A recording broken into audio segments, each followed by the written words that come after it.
So I worked in a bike shop for 8 years, and it was a brilliant and awful job. Awful being that I hated my boss. Proper dick when it came to your well-being. If you were sick, he'd drive to your house and knock on your door, try to convince you to come to work. This was mainly because he'd want to leave early in the afternoon to do paperwork, and couldn't leave the other staff member on their own. There was only 3 of us including the manager. I gave in to this bullying for years. Coming into work, throwing up out the back door whilst selling a bike was one of my personal favorites, especially when the customer expressed his worry to my manager and got laughed off. Let's call my manager a shat.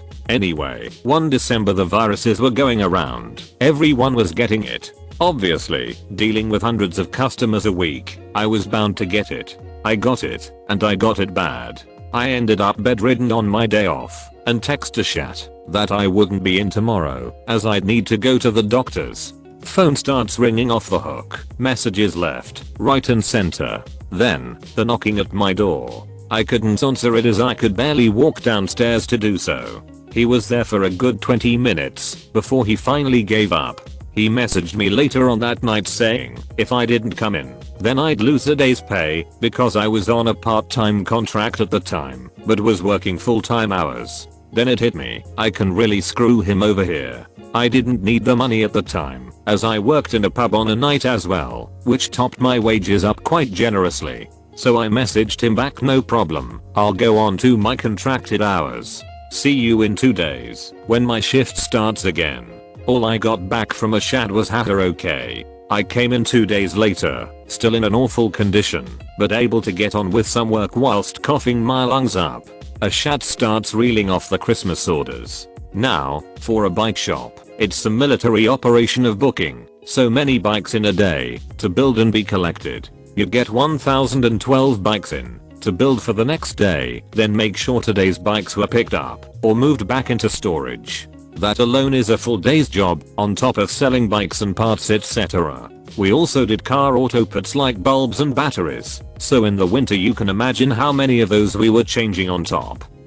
So you'll build around 220 to 270 bikes in December alone just for Christmas, on top of any other sales you might get on the day. So roll on my first day back, get my bikes built, get customers served, all sorted. This was a Wednesday, so I tell a chat I'll see him Friday, as that was my next contracted day. Say what? No, you'll be here tomorrow. Got a lot on this month. No, I'm part-time, I won't be in. Contract says so. Stop being daft. Get your ass in tomorrow. Sure enough, I don't turn in. Come Christmas Eve, it's the biggest effing mess you've ever seen.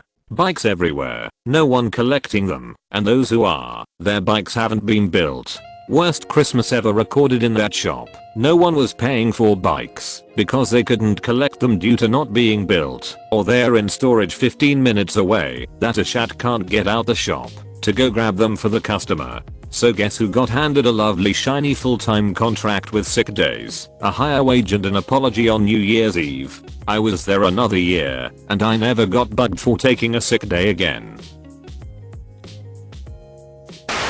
So the airport post reminded me of years ago when I worked for FBOP, Federal Bureau of Prisons.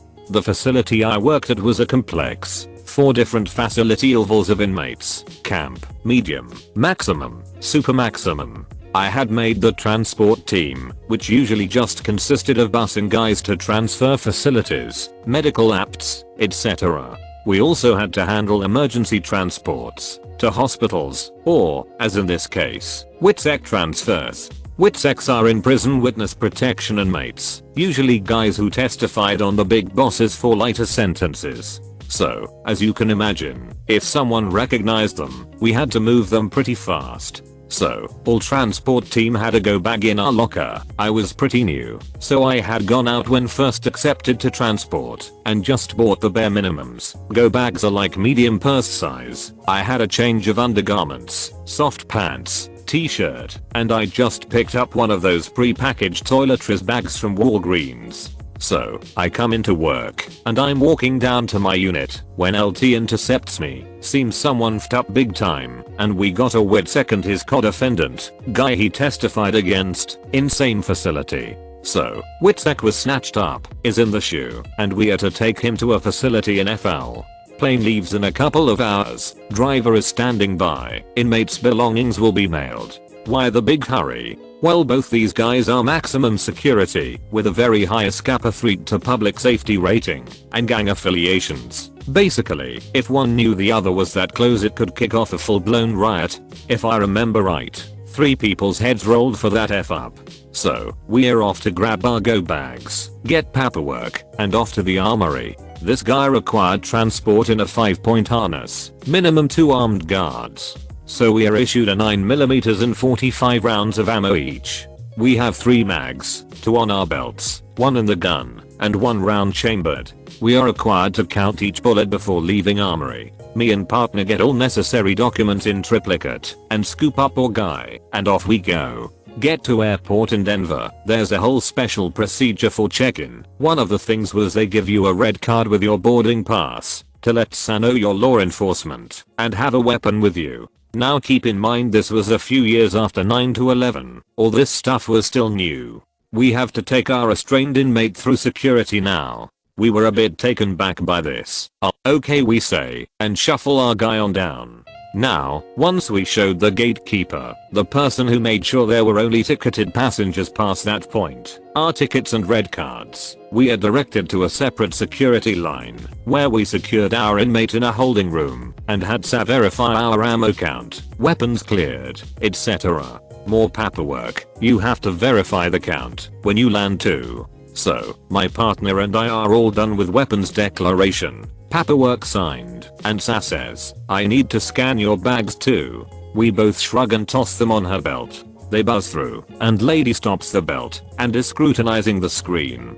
Thinly she says to me, I need you to open your bag. I give her a quizzical look, but open it up. She points to my toiletries bag, and says open this. Since I'd never used it before, I had to open all the packaging etc. I dumped the contents out. That SA lady exclaimed accusatorily, aha, and grabs the 1-inch long by maybe a 1/4-inch wide pair of nail clippers. I mean seriously, they were the smallest ones I'd ever seen in my life. So SA lady snatched them up, and triumphantly looks at me, and with all the smugness of a well-seasoned airport security monkey informs me that these are contraband. I stare at her, actually speechless for at least 30 seconds. I blink a few times, and say very calmly, okay, you keep them then, and start to throw my stuff back in my bag. But oh no, Miss SA isn't going down that easily. She very boldly informs me that she isn't my mother or my personal assistant. I brought the contraband into the airport and I can walk my happy butt right back outside with it.